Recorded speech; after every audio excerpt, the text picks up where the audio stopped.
And for more discussions on the Hong Kong protests, I spoke to Martin Jacques. He's the author of When China Rules the World, the End of the Western World, and the Birth of a New Global Order. I think finally the talks are happening. I think the mood music surrounding the talks, certainly from the Hong Kong government side, I think has been pretty positive, actually. You know, we're here to listen. C.Y. Leung said something like, "We're all ears. We want to hear what the students think about the situation and so on, and what they think about the situation in Hong Kong." You know, that seems to me to strike exactly the right kind of note. In an interview with a small group of foreign media after the talks, the chief executive was asked why the selection process is necessary. He talked about the need to not have any particular group of people dominate the election process. He said this in quotes: "If it's entirely a numbers game and numeric representation, then obviously you'd be talking to half of the people in Hong Kong who earn less than $1,800 a month." He did say, though, that there is perhaps some room for a compromise. So as of now, how representative of the entire population is the nomination committee? Well, obviously he's talking about the nominating committee. He's not talking about those who are going to vote, because it's universal suffrage. And I think this is an important question, actually, because one of the criticisms that's being made by some of the protesters, not just the students but other protesters as well, is that, you know, Hong Kong doesn't represent a very large slice of the population.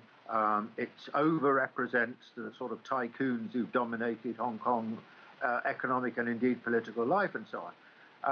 Now, I don't know what the new nominating committee is likely to be. I mean, I know what it is now, but it's due to be finalized, I understand, in November. And I think there is here some serious room for discussion and opening out the nominating committee to a wider cross-section of Hong Kong people, or rather, put it another way, so that those who've been much less fortunate economically in Hong Kong get greater representation. Some argue this protest is more about inequality rather than democracy. What's your take on it? Look, I think that the question of the election has been the lightning conductor for a range of grievances amongst people in Hong Kong.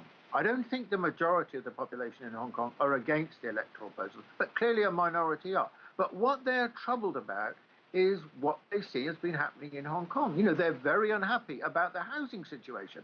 And the housing situation in Hong Kong is ridiculous, because what's happened is basically four families control the property building in Hong Kong. And each year they allow only 4%, rephrase that. Only 4% of Hong Kong, the area of Hong Kong, is used for residential use. So the problem of Hong Kong property is not the lack of space in Hong Kong, it is the lack of supply of land to build on. Now, you know, what that's has meant is basically now most of Hong Kong young people are priced out of the market and will never be able to afford property. Now, that is a serious grievance. And so they're thinking, well, how can we get something done about this? Likewise, as you probably are aware, I mean, Hong Kong has always been a very unequal society. It's not just happened since 1997. Long before then, 10% of the rich control 77% of the wealth of Hong Kong. So these are really important grievances, I think, which lie behind it. All right, Martin Jacques, thank you so much for joining us. Thank you.